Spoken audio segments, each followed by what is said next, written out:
Welcome to the Money Maven Project podcast. If you're here to learn how to obtain freedom over your time and money through real estate investing, you're in the right place. Create the life you want by living with intention and becoming a Maven in mindset, money, and real estate. Now, here's your host, Justin Monk. Hey, this is Justin Monk with the Money Maven Project podcast. I am super excited today. We've got Marques Ogden on the show. Now, I think I first heard about you on, I think it was Austin Linney's Construct Your Life podcast. So I appreciate you taking some time to jump on.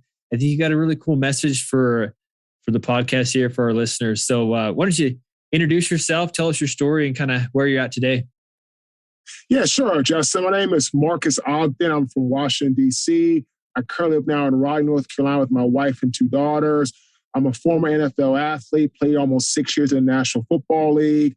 My brother Jonathan played for 12 years, all with the Baltimore Ravens. He's our first-round draft pick. He's a first-ballot Hall of Famer.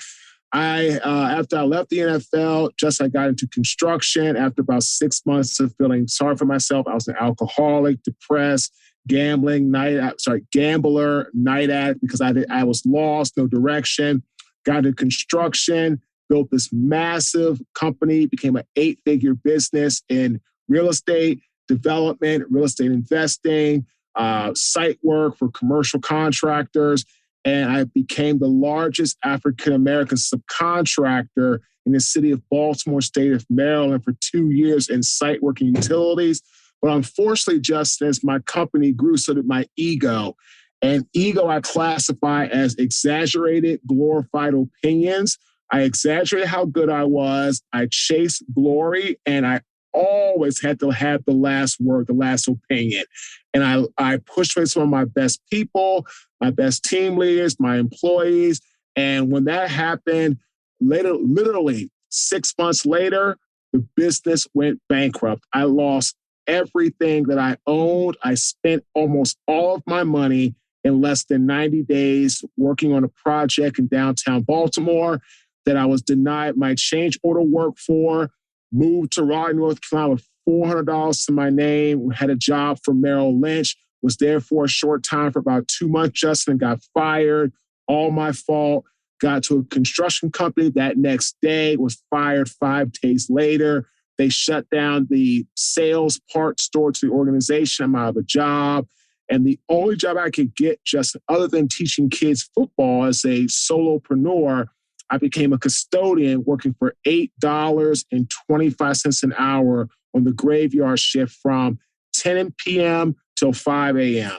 And I was making $8.25 an hour. And I had my rock bottom moment, Justin, where somebody's trash, rotten meat, nasty, protruding, horrible garbage got on my skin, my clothes, and my body. And that was my wake-up call. And I realized if I don't take accountability and or ownership right here, right now, I will be here for the rest of my life, always blaming other people. And I made a decision. Came home that morning, wrote down my 3 biggest strengths, and I said, let's become a speaker. And I launched my speaking career in September 2013. And for the first 2.5 years, not one paid job. Zero, zilch, de nada. Got my first paid job in April 2016 for a small college called Miller Mock College in Wilmington, North Carolina. And I haven't looked back since. I've worked for 25 Fortune 500 companies as a speaker in the last 5 years, Justin. Like Molson Coors Beverage Company, Home Depot, AXA Equitable, Bank of America, Merrill Lynch, to name a few. I have written 2 best-selling books. I am a consultant. I am an author. I am a podcast co-host. I'm the podcast co-host of the Levin Marques Show. Started 3 months ago, and we're already in the top 5% globally most downloaded podcasts in the industry, focusing on sports, mindset, business, entrepreneurship. But really and truly, I'm a guy that's been through a lot. I've persevered through ups, downs, making millions of dollars, playing football and business. I mean, my company, Justin, was up to almost $50 million a year in less than 4 years. But because I got egotistical, I got arrogant. I got complacent. I started treating people like objects, not really emotional beings that they are. I ended up losing my best people. I ended up making some really bad mistakes. And, God said, Marques, I can give it to you, but I can take it away. And he did. And I've had to learn a lot. I've had to go through a lot to get to where I'm at today as a international, national keynote speaker that used to be a former NFL athlete. Yeah. Wow. That's amazing. There's a ton of stuff in there. I think we could probably spend several hours learning about what the key was in growing such a successful business. Definitely, you probably have a ton of lessons for us there. But I want to focus a little bit about getting through that, the downfall there, when you got to your rock bottom. Like, how did you first off, what did it take for you to finally take the responsibility for all the stuff that was going on? I mean, I'm sure that was kind of, you mentioned it, taking responsibility. You said it was my fault, losing the Merrill Lynch job, those kinds of things. How did you get to that point? Because I think a lot of people still struggle to take responsibility for their circumstances and the things that are going on in their life. And so how do you get to that point? So the rock bottom moment, Justin, made me realize that, Marques, you are the one that put yourself here. And if you're going to get out of here, you have to dig yourself out.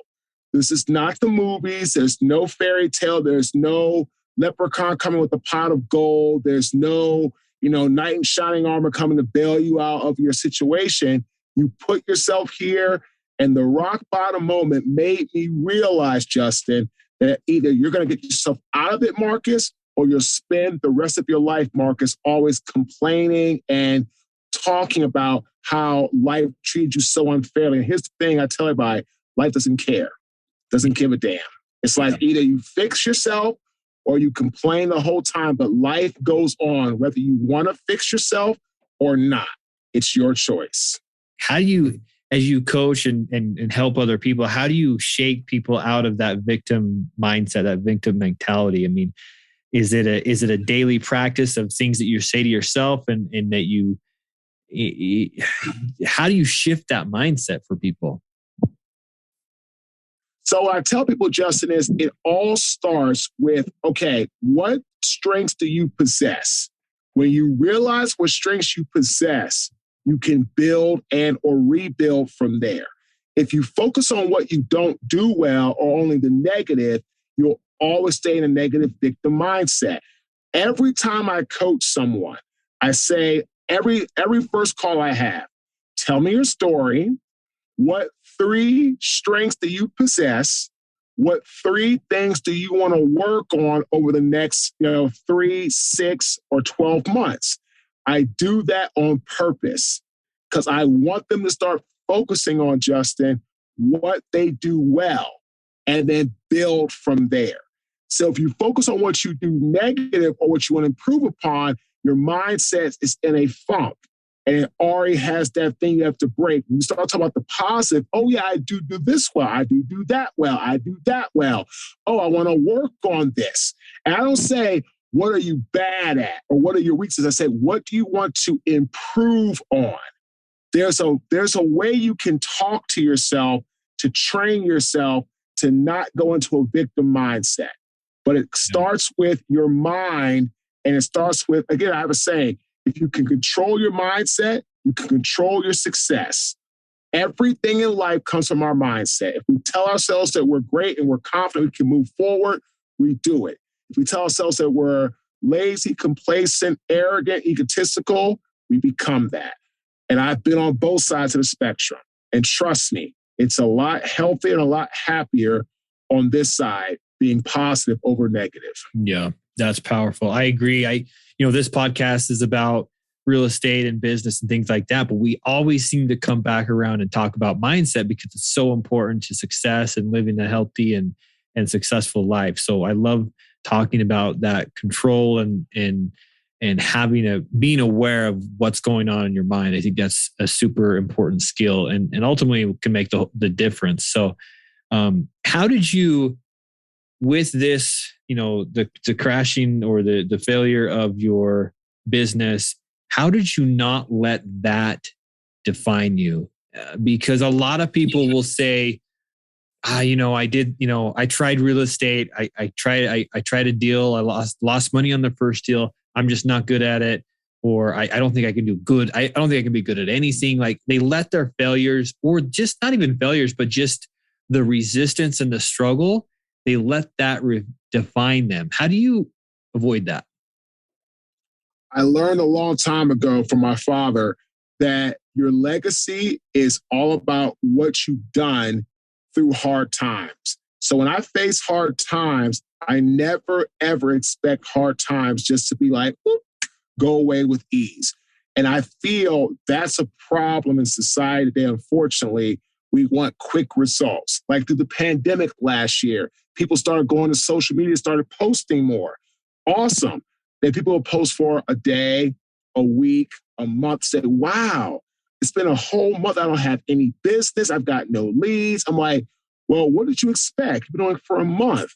It took me years, 4, almost 5 years of consistent posting to be seen as a thought leader, to be able to have conversations, to do business. So to answer your question is that I realized that legacy is not about what you have. It's about what you're willing to push yourself through to show others and leave that mark that you can have whatever you want in life, no matter what adversity or no matter what negative things life throws at you. And I feel too many people give up, Justin. And unfortunately, when you give up, you're not only setting a bad example for yourself, you're setting a bad example for people around you that see you. And then that's when you have to really get into that mindset like, wow, I can't do anything. Wow, I'm not good at this. Wow, I'm not good at that. That's how it all transpires. Yeah. And now that you've now obviously you're doing very well now, you've got some good things going on, successful in your new venture. How do you, for others that may be listening, how are you hedging or making sure that ego doesn't step back in? Because I think all of us have that thread of like, we can become, our ego can grow as we succeed. So what are you doing to make sure that you keep that at bay?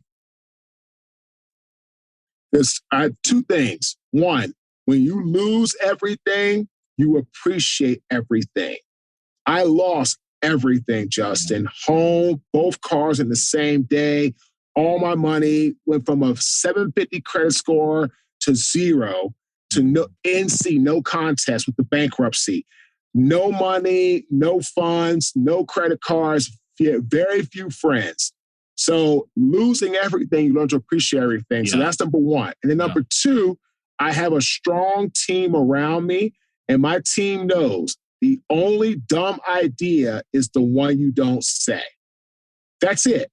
And I promote inclusion big time. Diversity is awesome.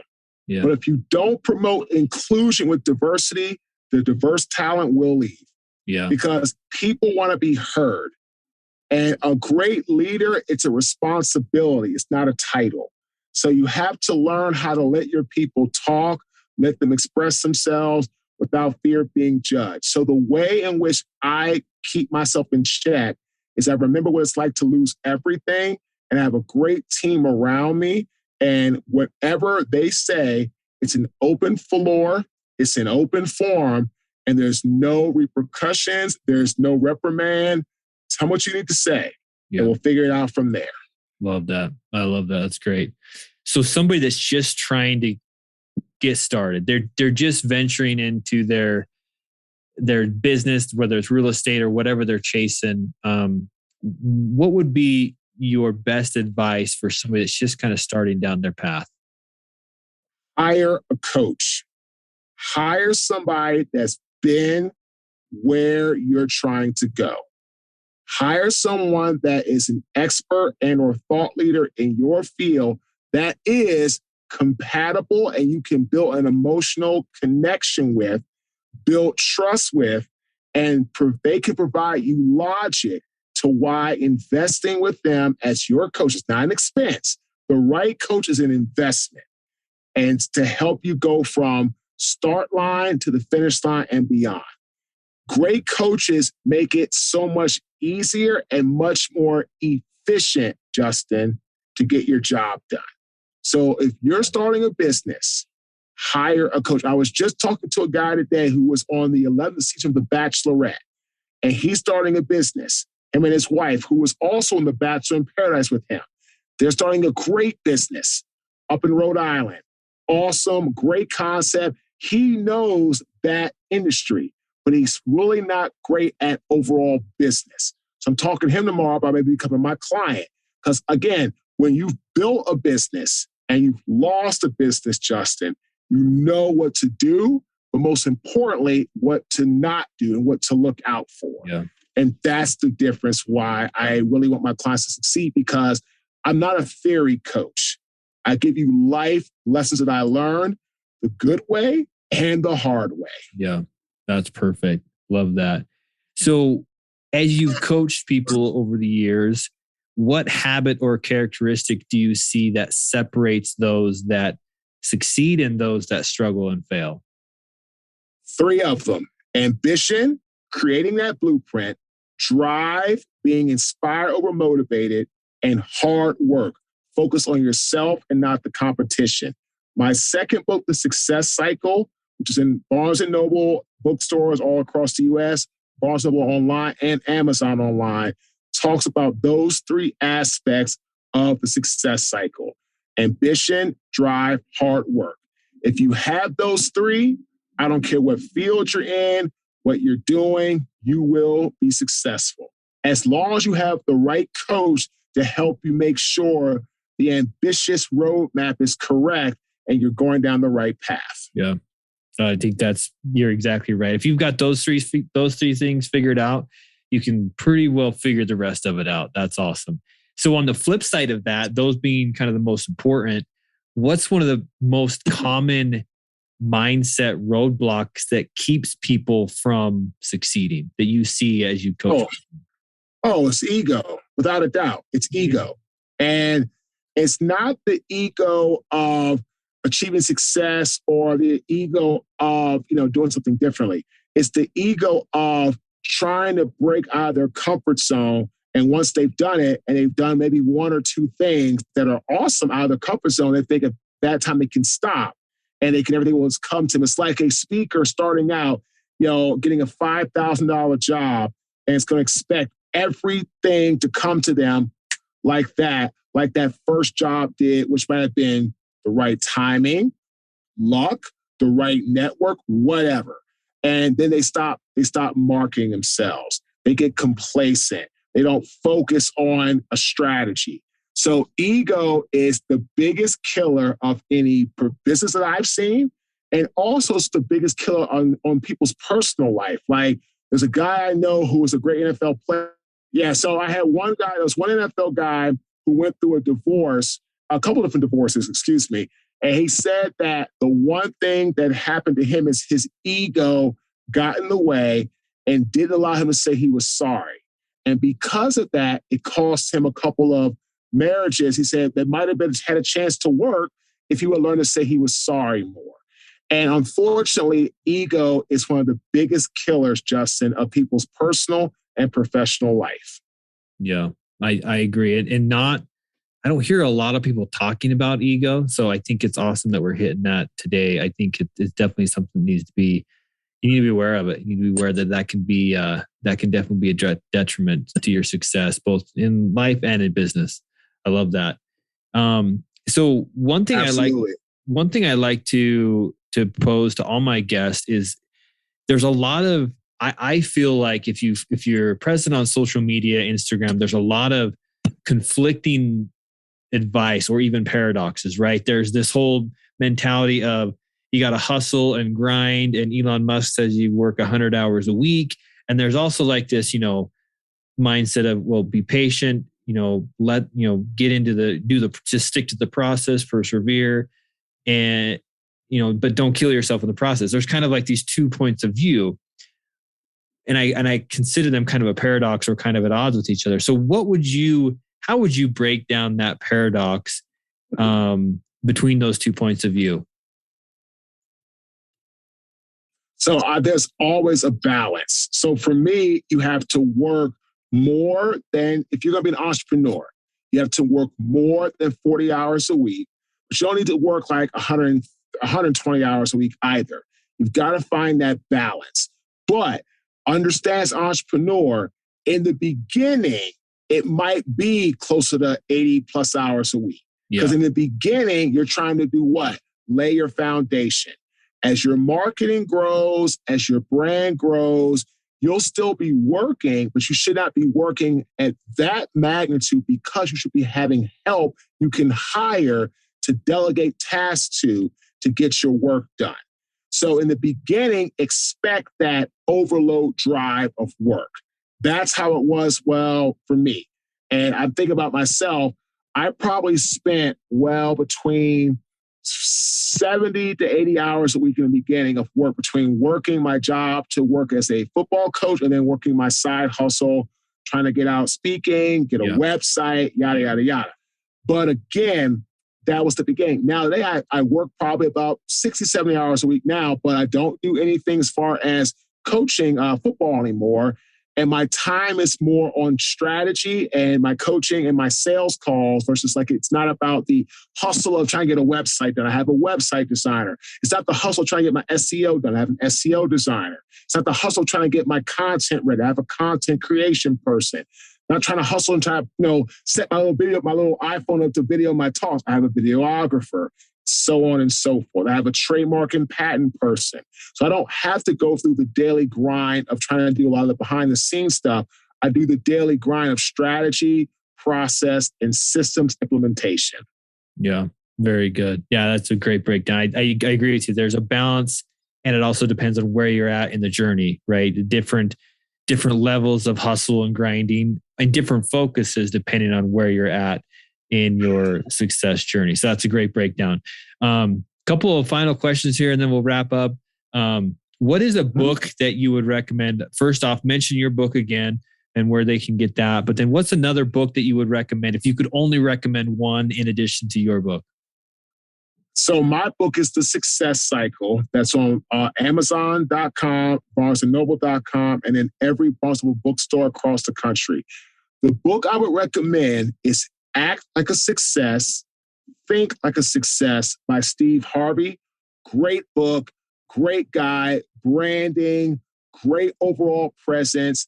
He's actually done some things with Grant Cardone. I see your 10X sign back there. Grant knows him well. It's all that kind of great stuff. So absolutely Act Like a Success, Think Like a Success by Steve Harvey. Awesome. And as you go about your day and you're building this new thing with or continue to expand your speaking and all the coaching that you're doing, what is your why? What's driving you? And what's your ultimate goal, I guess? What's your why? My ultimate why is to help people succeed where I have failed. That's my ultimate why. I failed in business miserably because I had an ego, I got complacent, and I got really, really arrogant. So my main why, other than my family, of course, is to help people succeed where I failed by sharing my experiences with them, either through speaking, coaching, or consulting to help them get to where they want to go. Very good. Very good. And so final question here, and then we'll wrap up. Somebody that's currently that's listening, they're at or near their rock bottom and they're starting to dig themselves out.